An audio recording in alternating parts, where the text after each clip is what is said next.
नाज़रीन तव्हांखे अहम ख़बर ॾींदा आहियूं। कमिश्नर लाड़कानो डिवीज़न मोहतरम गैनूर अली लिगाटी साहब, पाकिस्तान पीपल्स पार्टी ज़िले लाड़कान के जनरल सेक्रेटरी मोहतरम एजाज़ अहमद लिगाटी साहब पब्लिक हेल्थ इंजीनियरिंग के अमलदारनि खे हिदायत ॾिनियूं आहिनि त हू रतदड़ो में वाटर सप्लाई स्कीम खे वधीक बहितर करण लाइ उपाय वरिता वञनि त जीअं उतां जे रहवासियुनि खे पीअण जो मिठो पाणी मुहैया कयो वञे ऐं शहर जी सफ़ाई सुथराई लाइटिंग जे निज़ाम खे वधीक बहितर कयो वञे।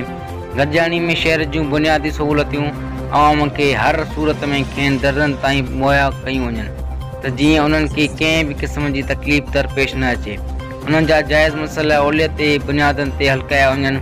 उन ॾस में कंहिं बि क़िस्म जी कोताही बर्दाश्त न कई वेंदी। उन मौक़े ते पाकिस्तान पीपल्स पार्टी सिटी रतदड़ो जो सदर मोहतरम मुमताज़ अली अरबानी, ज़िले लाड़कान जो राब्ता सेक्रेटरी बाबू मोहतरम ज़ुल्फ़कार अली नुनारी, सिटी रत जो नायब सदर मोहतरम मुनीर खान जलवानी, नायब सदर मोहतरम नदीम अख्तर सुमरो, म्यूनसिपल कमेटी जो रतदड़ो एडमिनिस्ट्रेटर मोहतरम जावेद अली अरबानी ऐं ॿिया मौजूद हुआ।